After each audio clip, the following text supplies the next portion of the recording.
boy, you know, in this day and age, it feels so, like, not fun anymore. Everything just doesn't feel fun. And then you watch something like this movie, which, you know what, Mark Begley, you know, I give you the opportunity to program a month, and you take it upon yourself to name it based on, I guess, an actor who shares your last name, eh? Yep.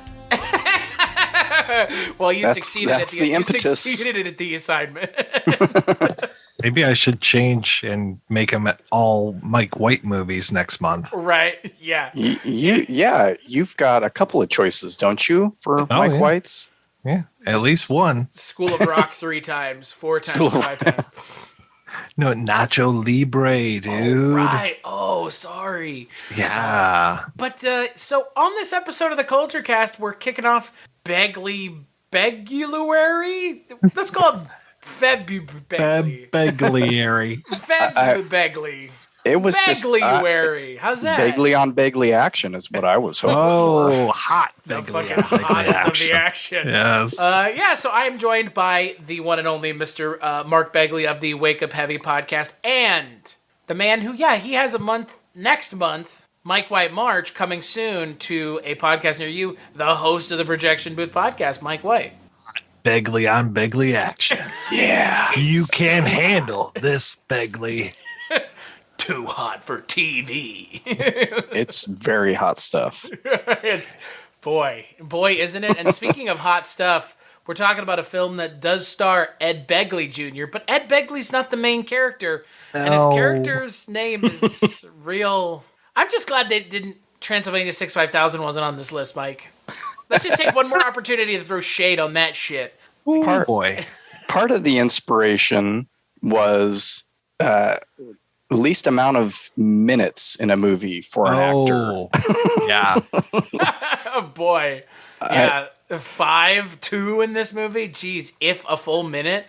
All 4 movies for this month, I think his total screen time probably amounts to 10 minutes, maybe, but they're fun films. The 2 that I really, really like that I discovered in the last couple of years, this one is a movie I remember from my childhood, and then the Jonathan Demme film is one I hadn't seen, but was really interested in seeing once I checked out the cast list. So you picked this because you'd seen this before when you were like a kid. Yeah, I went through his filmography, which is pretty extensive. There's a lot of fun stuff to choose from. I could have gone Spinal Tap. What are some other Amazon Women on the Moon? Yeah, Page Master. Which I was thinking of Amazon Women on the Moon. I think I know what you're thinking of too. It relates to the scene in this film exactly, pretty strongly. Yeah. So I just picked. It was mainly for probably the last 2 films that we're going to do, the more serious films from the 70s that he's in, like barely one scene, and then just kind of picked and choosed some different titles. And this was something that I watched when I was a kid on Wonderful World of Disney, when they played all their old stuff every Sunday night, I think, and always loved the Dexter Riley films and loved it when they replayed them and watched them every time they came on. So I hadn't seen this one. Disney Plus has the other 2, and one is pretty fun. One is kind of a drag, and I wanted to make sure that this one was at least worth spending maybe 45 minutes to an hour on. And I thought it was. I had a good time watching it.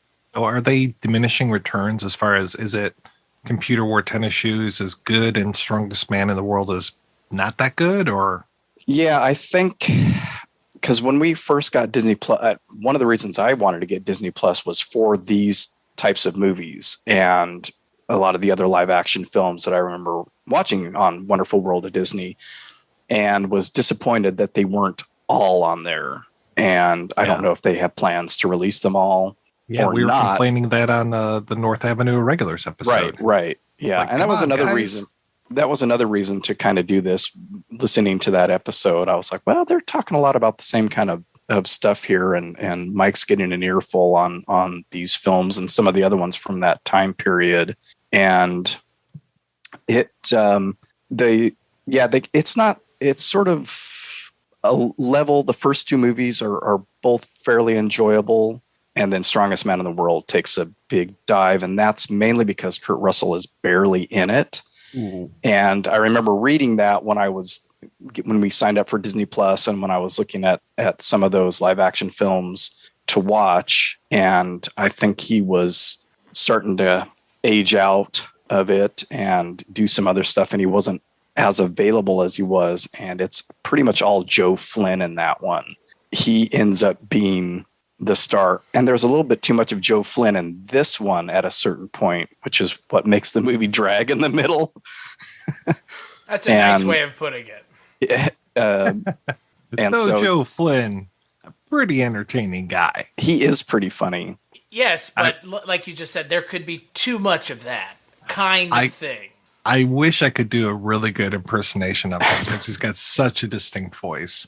And as soon as he came on, I was like, oh, this is the dude from The Rescuers and The Girl Most Likely To. It's just like all of these things like I hadn't thought of in years just based on that voice. Yeah. And the funny thing to me was when I was watching this the first time, and then I watched it again with my daughter, I was looking at the IMDb stuff and noted his age, and he was around 47 when this was filmed. And I was just like, oh, he looks like he's in his early 60s. And maybe they did some stuff with the hair, but still, I'm like, these guys look so old in this. I'm older than him by a good number of years than he was when they filmed that. That he passed away when he was 49. He didn't live that many years after this. I don't even think. Well, when did World's Strongest Man come out? Because so that was, I think, a couple years later, maybe either 74 or 75. Yeah, he died in 74. So he probably that was probably his last film that he ever acted in. It was The Rescuers, the movie you already mentioned, but he drowned. Okay. Wow. Yeah. That's kind of strange, especially that he was in McGill's Navy. Yeah, wow. He had a heart attack while swimming and he drowned. I mean, that poor guy. But that's still, I mean, Jesus, of all the places to have a heart attack, my God. Yeah. Oh, Jesus. Oh, boy. Well, he must have been living pretty high on the hog because he definitely looked much older, and that probably contributed to his heart attack. Yeah. So this movie is, it's a TV movie. It's directed by Robert Butler, and like we've kind of already mentioned a little bit, stars Kurt Russell, and this is his second time as this character, Dexter Riley. And in this movie, he invents invisibility by accident, I guess. He doesn't really invent it. The universe makes it, and he profits off it. And, that's essentially... that's the kind of the framing device is they invent something and then they have to figure out how to save their school by getting $50,000 with the invisibility serum that they could just take and sell for much more than $50,000 and be perfectly fine. Yeah. It was just, I love these kinds of Disney movies because they do have a quaint logic to them that is so, quaint. It's like, yeah, we're going to save the school by competing in this science fair as opposed to just going and patenting this shit and selling it to the highest bidder and making hundreds of millions of dollars. You could partner with Arno and, take place with, help him out with his crimes. Right. I'm sure it was a lot more than $50,000 that he was hauling away from that bank. Right. It, obviously, this movie has shades of Flubber. This whole kind of series takes place at Medfield College, which is where the original Flubber takes place. So it has that kind of like using science in kind of a wacky way feel, which is the whole thing in the middle of the movie where it kind of drags with the golf competition. Right. Which the two golf competitions. That's what got me. The first one was enjoyable because you've got the invisibility action going on, and there's some cool sight gags and stuff in there. But the second one, I was like, "Are you kidding me?" No, they are being dead serious.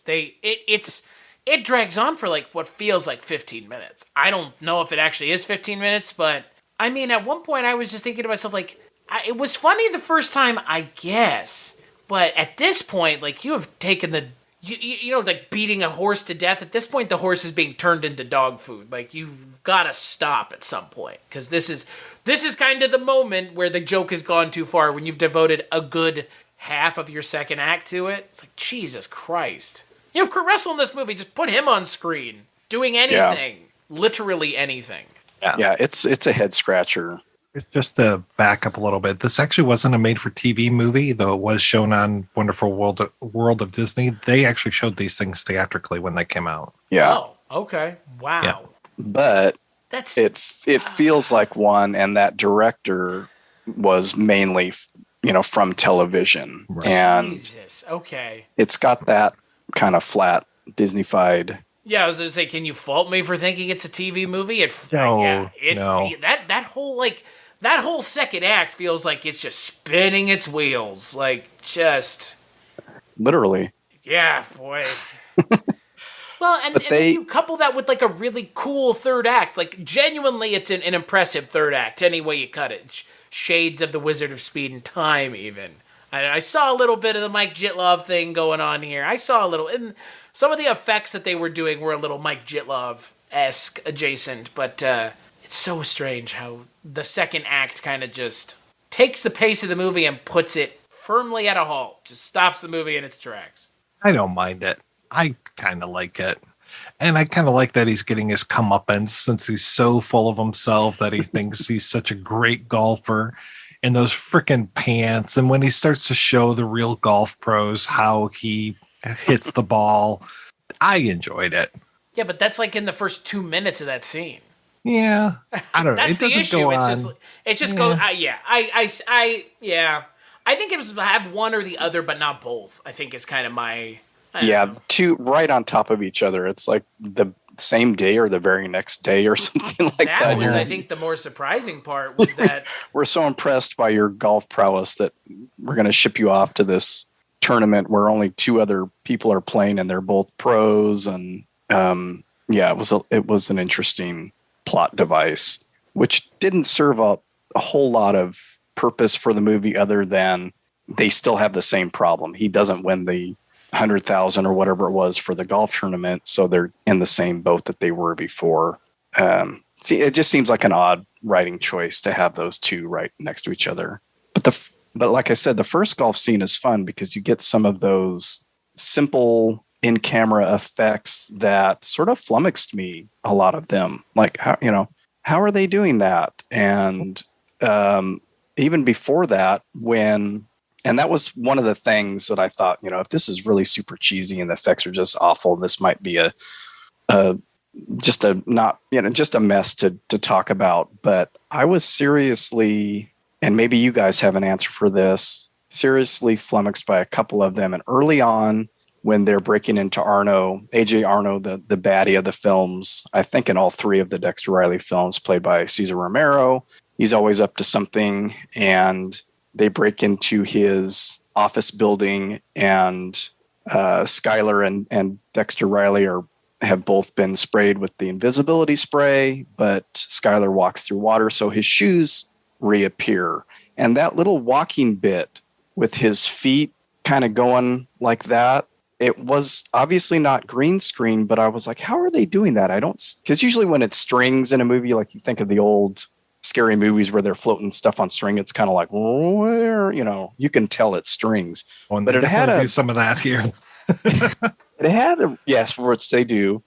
It had a real, not necessarily smooth, but a real distinct motion. And I was like, how in the world are they doing that? And when I watched it with my daughter the second time, she's like, it kind of looks like stop motion to me. And I was like, So I don't know. It was curious. I'm like, are they doing something underneath the floor? Is there something manipulating from above that I just can't see? I don't know.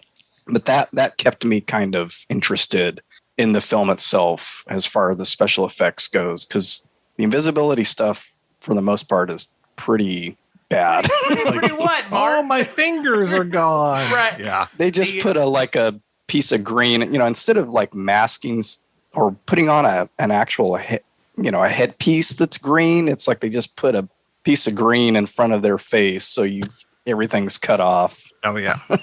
My favorite is when the hand comes into frame, and it's like, my fingers. It's like the hand goes out of frame. It's like this disembodied hands coming in. The and optical out of frame. effects. Yeah, I love it when you can see it's like a total shift in viewpoint, and the quality just goes down completely. Yeah, it gets all grainy, and then the hand floats in. Right, the hand's clear. Yeah, they don't really look at it correctly either. They're kind of looking through it, or they're kind of not looking through it. They're like looking where they think it is, not through it. So like, oh my, yeah, it's a lot. It's a lot. Oh, how far we've come. Boy, isn't that? Yeah, but that's the thing. I mean, that's what makes it fun, I think, is it's got that little bit of, look, when this is made. It's clearly from 72. So it's got that little bit of 50 years old. Yeah. And when I watched it, it was probably in 75, 76. I was 6 or 7 and totally bought it. Right. There was a show around that same time called The Invisible Man. I think it only lasted like half a season with David McCallum, and I just ate that show up. I was just completely blown away by the special effects. He would take off a mask, he would have a mask like Mission Impossible style thing, and then he would take it off and his head would disappear, and I was like, oh my God, how do they do that? So I'm sure I bought this hook, line, and sinker when I watched it when I was a kid. Oh yeah. Yeah, I don't remember ever having seen this, and until you brought it up, I had never even heard the name. I had heard of the other 2 Dexter Riley films, and I think I might have seen Computer Wore Tennis Shoes, but I wouldn't be able to tell you anything about it. So I was very surprised when you brought this up, and watching the movie, I was delighted. I really enjoyed this, and to see so many great actors and so many small roles, like when Ed Begley Jr. shows up, I'm like, wow, okay, this is nice. And so many great faces and these character actors, and then when Cesar Romero shows up, I'm like, wow, this is fantastic. So I was all about this movie, and now to the point where I'm like, oh, the other 2 Dexter Rileys are on Disney Plus. Okay, sign me up. Let's do that, and let's see some of these other ones where Russell didn't play that character, but similar characters. There was the Barefoot Executive. Is he in Superdad? No. What's the other one? But I think Begley is in Superdad. I'm surprised you didn't request that one. Kurt Russell's in Superdad. Is he? Yeah. It's funny whenever that comes up, that, and I think it's just an urban legend. Disney's last words or the last thing he wrote down was Kurt Russell's name, and everybody makes it seem all spooky. And I'm like, do you realize that he was in like a billion Disney movies back then? This is it's not a huge mystery if he were to have written his name down on a piece of paper. Oh, that Kurt Russell kid, what should we put him in next? Right. Anyway. But I will tell you, as someone who has not seen this version of Kurt Russell, it's not surprising that this actor has been working in Hollywood for the past 50 plus years. He had it then, like I mean, he has a screen presence even at 21, 22, at whatever age he is now. I mean, he has a great screen presence even as like a young kid.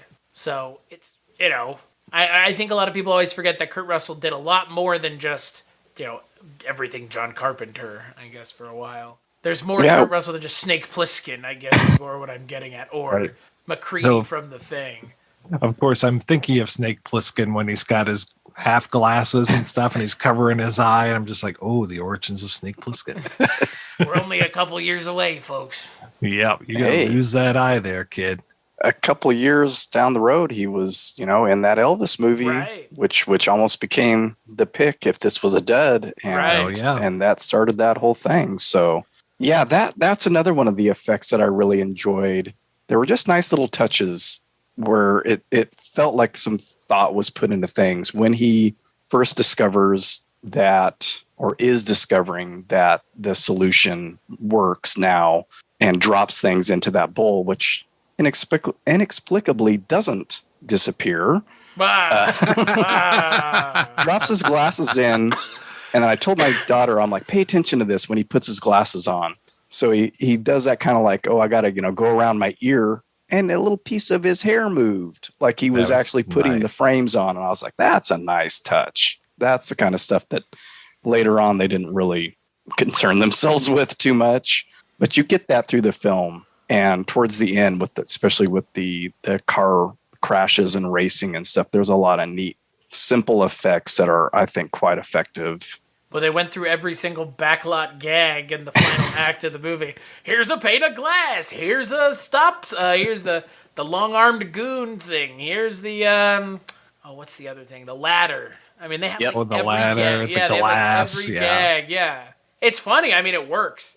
But I was gonna say the end of this movie, the invisible car chase scene, is pretty great. It's pretty. I wouldn't say it completely holds up now, but I think it holds up enough where if you're not looking too hard, you can still kind of get wrapped up in it. I mean, it still works enough. Like you said, Mark, they don't necessarily uphold the quality standard that they did throughout the rest of the movie but that's, I think, because it's also like rapid fire effects, right? God only knows how many effect shots they had for the last kind of car chase in the film. Must have been a lot. It was a lot. It had to have been.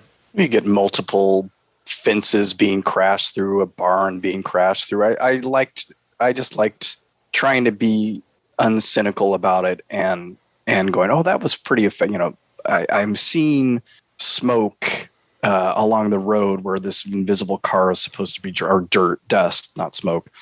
It's kicking up dust behind the tires. I'm like, that's neat. How did they achieve that? Crashing through fences that are kind of like breakaway fences, and that spot with the ladder and the plane of glass, and they get pretty close to those stunt guys on the street there, and one does a nice pirouette. Yeah, the guy pirouetting with the ladder. Yes, I'm glad you noticed that as well. I was worried for that stuntman's safety. Yeah. My Lord, that was really close. It helped sell it though. I mean, that's dangerous stuff. Good God. And the buggy ride through the park with him on the back, and they go over a bump, and he just about gets thrown over the roll bar. And I was like, okay, Disney, kind of pushing it here with your safety requirements, but I like it. Kind of weird. One of the guys who did special effects for this, Danny Lee, who's not the Hong Kong actor, he had done a ton of effects, mostly, of course, on Disney films, including The Black Hole, which, is a little bit different than like World's Greatest Athlete, Snowball Express. But he got his start working on Bonnie and Clyde. So kind of interesting. Huh. There's some bullet work in here. There's some guns. Ricochets. Yeah. Cesar Romero uses guns and shoots at people. Cesar Romero's at kids. Great. Yeah. I haven't seen him in a lot of stuff, admittedly. Like, I've never even seen him as the Joker until like today, when I was like, I should probably look this up. He's pretty great. I love that he refused to shave that mustache for the Joker, and it took me years to realize that he had a mustache. It is. I know. I don't think I ever noticed that as a kid. It's the greatest. It's the greatest troll job in the history of mankind. Just paint your mustache white. Yeah, Jesus I love it. Christ.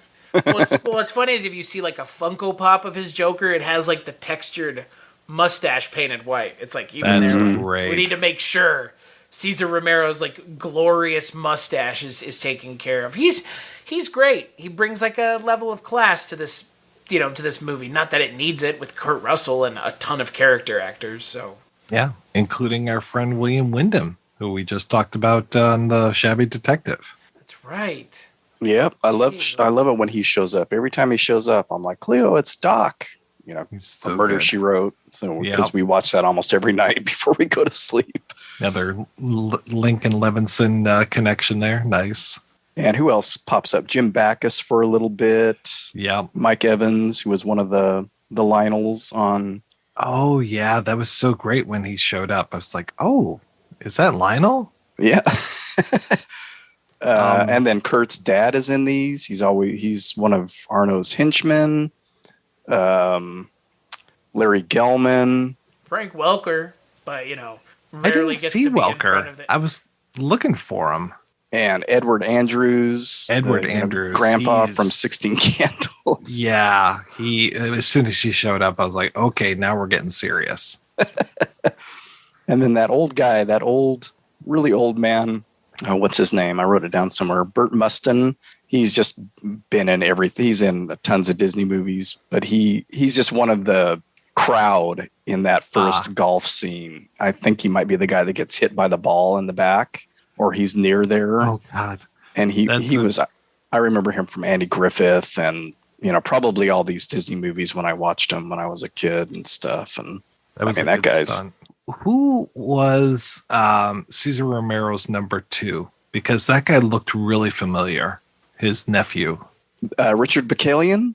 Okay, thank you. Who was in Chinatown? He's one of the cops.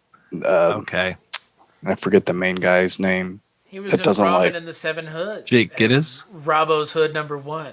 The guy that's always on Jake's ass in that. He's one of his cohorts. Okay. Yeah, and I think he even... Yes, Loach. That's right.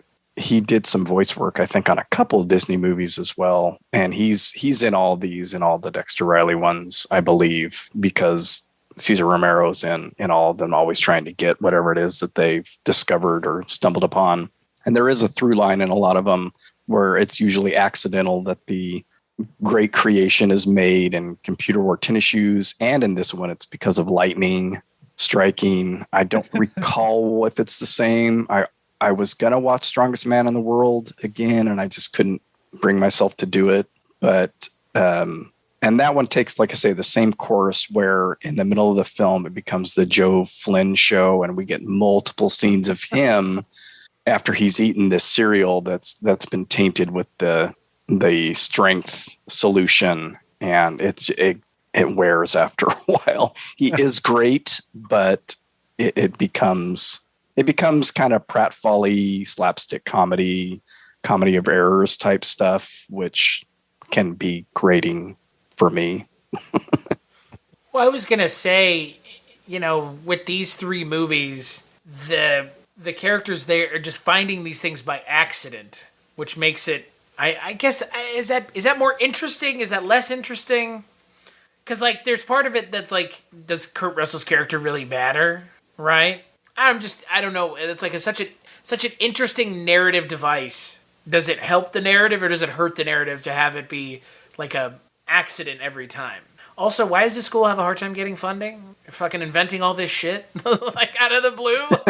Fun. This is the school that had Flubber too, right? I'm sorry, folks. Why is the school having a hard time finding money? Well, this definitely rides the coattails of those Absent-Minded Professor films. It's pretty much repurposed for maybe a younger age group. And I don't mean the young like kid. I mean teen. Let's get the teens in. I wonder if they were also the target audience for all the Dean Jones films, because he was the other big staple. You talked Fred McMurray with the Absent-Minded Professor, but then you had all the Dean Jones with the Shaggy DA, and was it Shaggy Detective, and maybe the dog one, Cat from Outer Space or something. I know he was just in a ton. He was the other Mr. Disney for a long time. Yeah, that's the one. The Shaggy DA is the one about the dog, right? Right. Yeah, it's the one that I think Tim Allen was in the remake. Robert Downey Jr. Wow. Robert Downey Jr. plays the villain in that movie. Yeah, it was the dark times for Robert Downey Jr. Yeah, the real dark times. The drug dealer had to get paid. Right. Ladies and gentlemen, I'm a Republican now because I've been to prison. What the fuck kind of logic is that? Yeah, that was yeah, sure. Why not? Yeah, I don't know. It's interesting to think the motivate or what propels these is it's pretty formulaic. This happens by accident. Arno discovers it somehow, or he has some other ploy to make money, and it all revolves around this poor little college that can't catch a break, it seems. And yeah, I kind of wish I had watched The Strongest Man in the World so I could see if those same kind of plot points are reused in that one. I tend to think that they probably are. Well, I'm just glad that they haven't remade this movie into a movie with Robin Williams, I guess. I don't know. What's weird is like these never got remade. Isn't that kind of strange to think? One of them did. Strange? Which one? One of them did with Kirk Cameron, and I can't remember which one it is. The computer wore tennis shoes. Yeah. Oh my god, bro. Yeah. Well, that would be why I don't know about that one. Uh-huh. What, you're not rushing out to see every Kirk Cameron film that there is? What was that stupid Kirk Cameron film we watched for? Or I don't think that was the one. Is that the one that we did for Body Swap? Or did I just watch it like an idiot? Like Father, Like Son, right? Like Father, Like Son with Dudley Moore. Yeah, that movie wasn't bad. It was kind of enjoyable. No, it was before Kirk sold his soul. Also that. That movie has Dean Jones in it. That remake does. How funny. Also has Eddie Deason in it. Oh, boy. Eddie. Oh, boy is right. Talk about another Republican. Yeah. Also, talk about somebody who I would rather not ever see in my movies just because his voice makes me... You don't like him? No. In 1941, he's somehow the worst He's the best part of movie. 1941. No. Lies. I will not stand here and be sold a bill of lies by you about Eddie Deason. My God. He's honestly the only thing I like about that movie. Oh. Him and, the mayor from Jaws up in that Ferris wheel. Yeah, that's right. God. I'm going to drop what was he dropping? Grapefruit? Yeah. What a strange movie. What a strange Spielberg movie. Okay. Fine. Ooh, it was too much Zemeckis. That movie. Oh. Oh, God. I think we've had this discussion before, but I saw that in the theater and I was like, oh, this is the greatest thing I've ever seen. I saw it in the theater too. I don't know if I was that in love at the time, but watching it later, because I was like, I remember liking this movie, and I watched when they restored it and they put in all the extra bits, and I was like, oh my God, this is awful. I haven't seen it in years, so I mean, the Nancy Allen part's pretty darn good, but that's about it. Say, Father Malone's a fan of that movie, so... Oh, I'm sure he is. I think I was just sold on all the never SNL seen it, people. Chris. I have never seen it. I have seen 1941. Thank you very much. Oh, my God. Well, another reason to do this one was to kind of get back at you, Chris, for the Disney original month. Oh, boy. That we were all involved in. These are the Disney originals. Yes. Yeah. Yeah. For you guys, but they're no different than mine. They're no different. They're no different. I failed to see how this is really any different than the things we watched last year. How is it? I would watch this 100 times in a row before I watched Camp Rock again. Yeah. Sure. Sure. But again, to my point, there are plenty of people that are saying that about Camp Rock that wouldn't say that about this. Yeah. It's just a matter of perspective. It's all content for kids. It just happens to be. I mean, this is a kids movie, is it not? Like, yeah, I was surprised. It is a kids movie. I don't know what else you would call it. Yeah, they are, and I would agree with you that this is more my speed of kids movie than Camp Rock. This seems less like it's trying to sell me a CD. Right. But you know what? That's fine. It clearly was successful in its own right. So. But I would rather watch something like this, hands down. I'd probably even rather watch the Kirk Cameron one than Camp Rock. It's funny because I was thinking, I always have in my head, that these movies came later in Disney's career. And looking at it just today briefly, I was like, oh no, they were making live action films from early on and put out tons of movies a year. Mostly like historical or adventure things, Treasure Island and stuff like that. And then that had a list by decade of Disney films, and there would be 3 animated films per decade and then like dozens of live action. I was like, oh man, they were doing this forever. But it's curious to watch kind of the evolution of those, where we had the adventure stuff in the 50s and maybe early 60s, and then it becomes these high concept movies like Absent Minded Professor all the way through this stuff in the 70s. And then, of course, with the change in the heads of the company in the 80s, where we actually start getting into some like seriously good movies.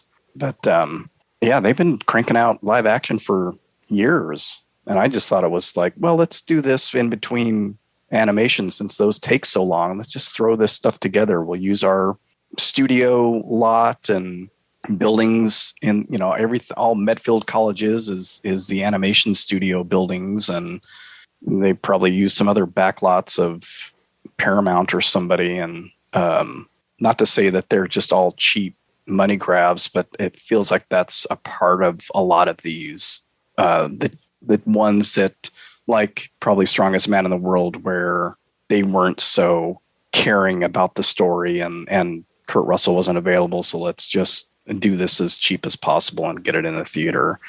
And then we'll make our money back when we show it on Wonderful World of Disney with all of our ad sales and blah, blah, blah. So, and what's funny is Disney doesn't make live action movies anymore.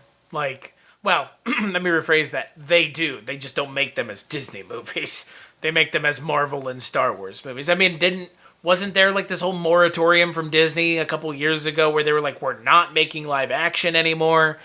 Tron Legacy was a bomb. John Carter of Mars, from Mars, or the fuck it was called, John Carter of Mars was a bomb.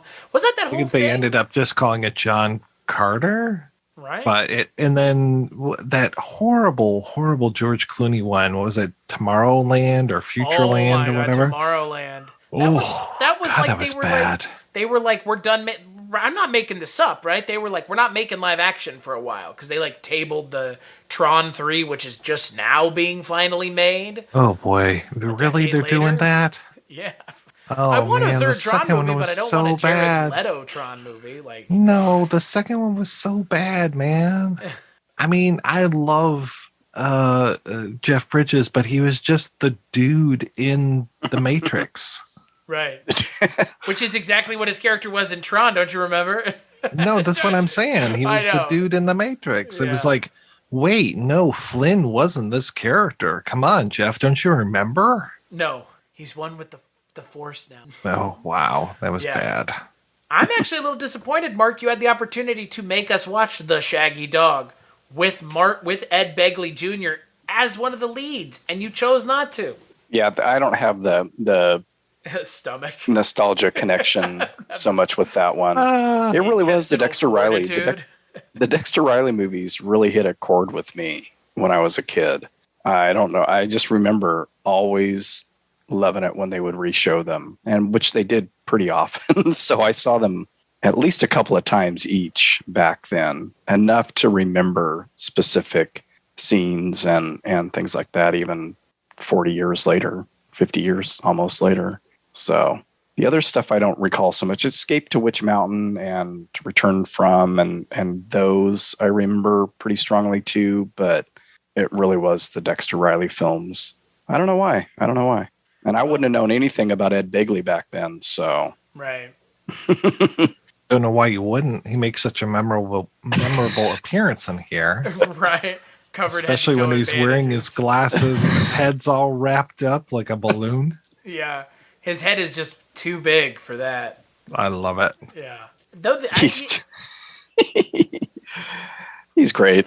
Yeah. He's not given much to do, but he's good enough. He has a little tiny scene in The Computer Wore Tennis Shoes where he's one of the other contestants on this, quiz bowl type thing that they do. So he has even less time in that.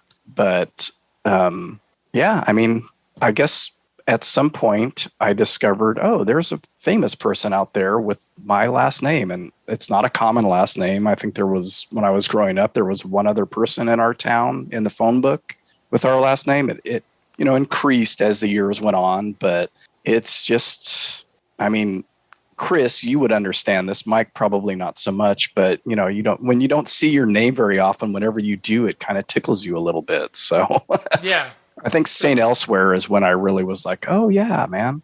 And, I'd probably seen movies with his dad and stuff, but just wasn't paying attention to the credits really. And it's not like when I discovered there was a famous actor or an actor with the same last name, I just got all into his career or anything like that. But it just always makes me, it tickles me when I see him pop up, like in things like Spinal Tap. The first time I watched that, I had no idea he was in that. And he just pops up for a minute. And, so figured, why not? Why wouldn't you understand that, Mike? Is your name something so common or so? I don't understand. So common, yeah. So common. Well, I do do get a thrill when my original name comes up at times, so that's good.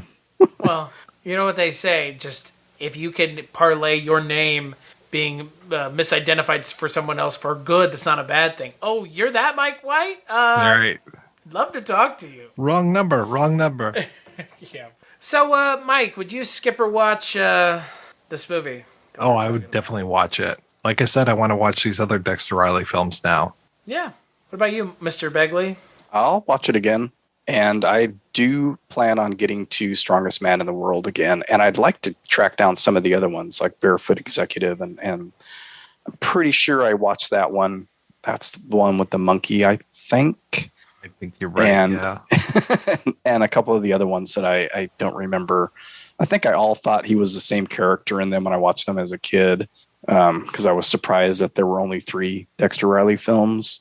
But yeah, I would watch it and I would recommend it. And if you can find, I mean, you can rent this one, and you know, anybody out there that's listening, and the other 2 are on Disney Plus. And the remake of the Dexter Riley film, The Computer Wore Tennis Shoes, was the 1995 remake was directed by none other than Peyton Reed, guy who would go on to replace Edgar Wright in Ant-Man, and now has directed some episodes of The Mandalorian. It's kind of weird how it works out that way, huh?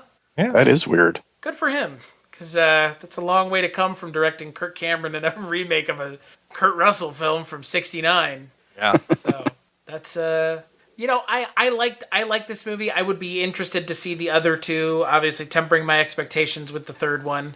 But I would like to see both of. I would watch this again. I enjoyed it.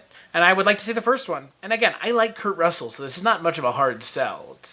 Kurt Russell's great in, like, everything. There's a reason the Fast and the Furious movies just cast him, because they were like, he's a good actor. Like, let's just, people like him. There's a reason John Carpenter and him worked together and made, some of the greatest 80s action movies of all time. 80s movies, period. So he's a natural talent. He really is. And he makes it look effortless, even at, like, 22.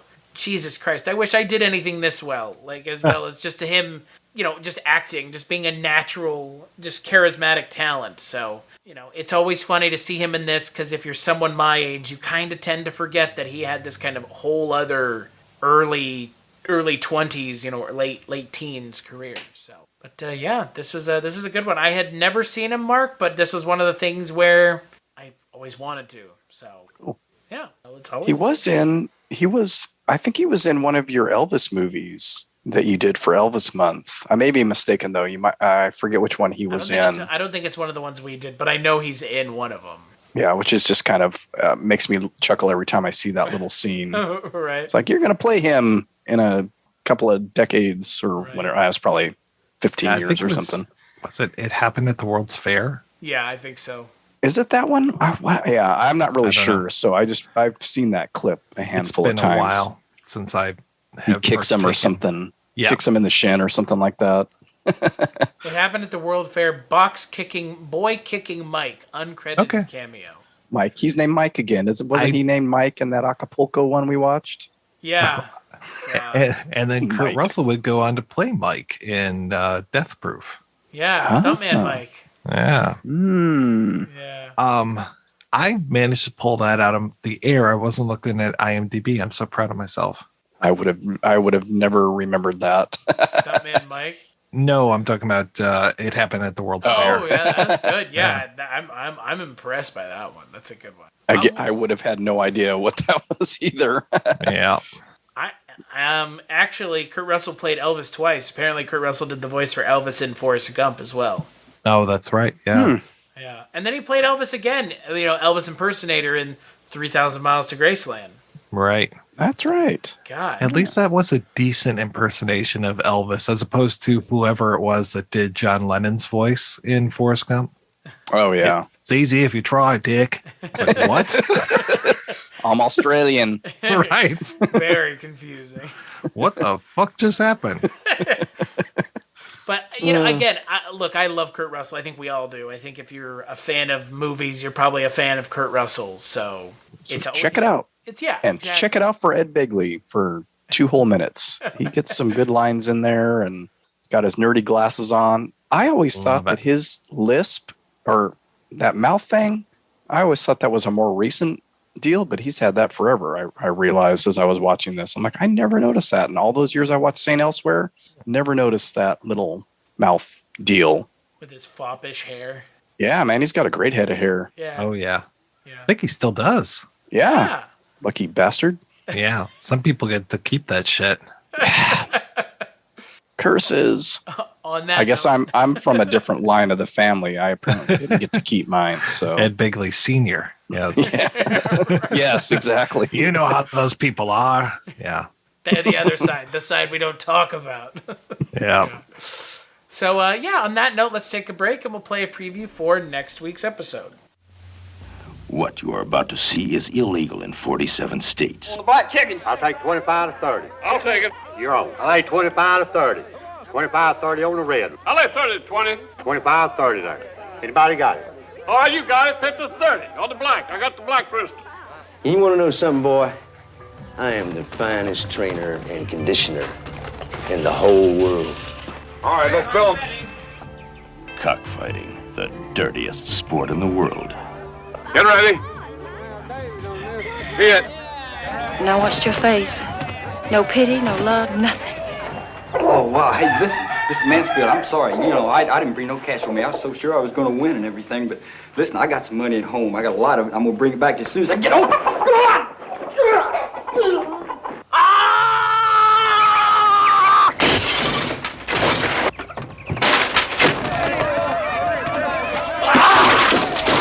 Frank Mansfield, professional with a passion for violence.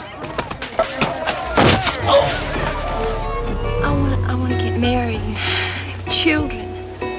The drive in it is to be the best. I like to call it sharpness.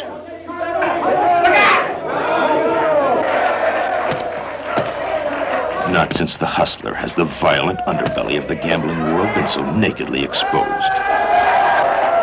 What kind of a man risks everything in America's most controversial blood sport? The kind who will do anything to win. It's the desire to win. I'm not going to wait for you forever. Winning is the name of the game. This is a stick up. Hands over your heads. Anybody who moves gets a head blasted off. Blam! And he knocks off the young rooster. And he says, damn it, that's the third faggot rooster I had this week. I got the finest 5-pound chicken alive, Jack. Right here in my hands, the very finest. I think that bird has more of a heart than you ever will have. Anything that can fight to the death and not utter a sound, well, winning is the name of the game. Warren Oates. Cockfighter. Rated R. On next week's episode, we're going to be talking about Cockfighter, as Ed Begley Jr. There you go. Is that next week's? Yeah. Okay. Yes. I sure hope so, because it's on the calendar. Yeah, I couldn't remember if it was Citizens Band then Cockfighter. I knew Hardcore was last. I didn't. I just spoiled all the titles. Oh no. That's what's coming up, folks. Have to bleep all of that out. Right. More Beep. Begley on Begley. Stop saying action. the N-word, Mark. Beep, beep, beep, beep. Yeah. Oh boy. Oh, I've got a story about that I can tell you. But we didn't mention the Amazon Women on the Moon connection. no, Mike. you're right. So there's a little bit with Skylar, right? Yeah. Yeah. We're going to spray you, Skylar. And it's like very, very scientific. It's like, okay, Skylar's going to move these objects and he's going to talk the whole time so that you are aware that he's there. And yeah, he sprays them and Skylar doesn't go invisible. And then, yeah, go ahead, Mark. Take it from here. He just does the little bit like, I am holding this vase. You can't see me, but it is me. And doing that really exaggerated voice. And I was like, wait a minute. I've seen something like this before, and I think it involves Ed Begley Jr. And I was like, blimey, how is that happening? He plays the invisible man in a little bit of Amazon Women on the Moon and runs around naked because he's not actually invisible. That's where I thought the bit in this movie was going to go. And they didn't do that. Yeah, there were some things where I was just like, okay, well, if you eat something while you're invisible, but you didn't spray it, are we going to see it? Is it bending the light around it? Like the whole thing with the money bags. But I was glad that they kind of explained that it's around the object. You're not actually seeing through it. Right. So, I liked that. That was another thing I wanted to mention, that refraction, that idea of refraction. That's kind of the concept of invisibility cloaks and whatnot. And I was like, okay. And the Elizabeth Moss Invisible Man with all those cameras and right. Yeah. James so Bond, it makes sense. The Invisible Car and Die Another Day. Oh, yeah. That's actually all the cameras thing. That's like it's not projecting. It's projecting back what you're seeing or what you would be seeing on the other side or right. some shit like that. I heard about a building. Oh God. Oh, I was watching a travel show and they were talking about a building someplace in like, I don't know, Sri Lanka or something where it's like, oh, we're going to use this technology and make this building invisible. And I'm like, that sounds like the worst idea in the world. Can you imagine how many birds are going to die because of that? It's going to be worse than all of the people that get brain cancer from the windmills. Or planes that crash into it if it's a high rise or whatever. Exactly. We're just making it look invisible. Mm-hmm. Yeah, we're protecting the skyline. We have the technology. Sure. This is what we're using the technology for. Yeah, very dumb things. God. The Bursakoff invisibility solution. Right. Mm-hmm. Yeah, make him go crazy. Oh my God. All the chicks love Bursakoff.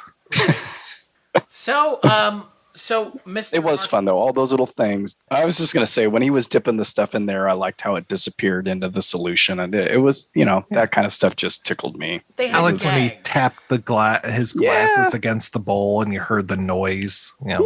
That's nice. Simple stuff that you don't have to, do too much with. Right. Get too involved. It sells it. Well, and I'm a fan of cheaper, not cheaper gags, but just subtle things. Like not everything has to be a giant car chase. Right. Like moving the hair over your ear when you put your glasses on. That kind of stuff. Make the most of what you're given, which was probably not very much. So. Yeah. Make it simple. Keep it simple, stupid. Exactly. Mm-hmm. So, on that note, where can people find you if they were looking, Mr. Mark Begley? You can find me at wakeupheavy.com, and I am on social media as at wakeupheavy, I believe, across those things. And you should be able to find the podcast wherever you listen to podcasts. And I have nothing scheduled for this month because I'm going to be here all month, and I don't want to overexert myself. Right. That's very fair. What about you, Mike? Here, I thought you meant your room. Yeah, well, I'm going to be here on this couch. Right. All month. That's not that far off. War is lava. I'm not moving. There's the bucket in the corner. I can access it with a stick. Yeah, there's a baby on my ceiling. I'm just here kicking heroin. Wow. For me, you can find me at the Projection Booth Podcast, which is available at projectionboothpodcast.com. And yeah, I'm on social media as well, but don't follow me there. I just say embarrassing things. I don't know. I don't think it's embarrassing. I think people like to take offense at the things you say, the funny things you say. Thank you. I think your stuff's funny. I just think you're more frank on social media than people are used to. Are you saying I'm a funny guy? Yeah. Funny how? Like a clown. How have we gone an episode yet without making a Goodfellas reference this year? Nope. It feels like we haven't. The whole time. Jesus Christ. Yep. Fuck you, pay me. Fuck him. Fuck him in the ear. Fuck. I want my money. I want my money. God, Maury. Oof. What a character. As for me, cstachiw.com, cstachiw.com. That's my link tree for all the things I work on with Mike and Mark and everybody. Whatever. That's where you can go to do that. Whatever. I'm easy. Yeah. Okay, cool. Culturecast.com, patreon.com/culturecast. Thank you to all the patrons. Mark, thank you for helping program the month. I mean, this first outing. I'm assuming the rest will be as good, hopefully. Fingers crossed.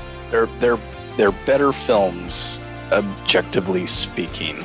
I think. And there's a little more meat to them. There's not more Begley, but there's more meat. I don't think from what you've said, there's not going to be much Begley. There's not. And Mike, thank you for joining us as always. And yeah, we'll catch you on the next episode.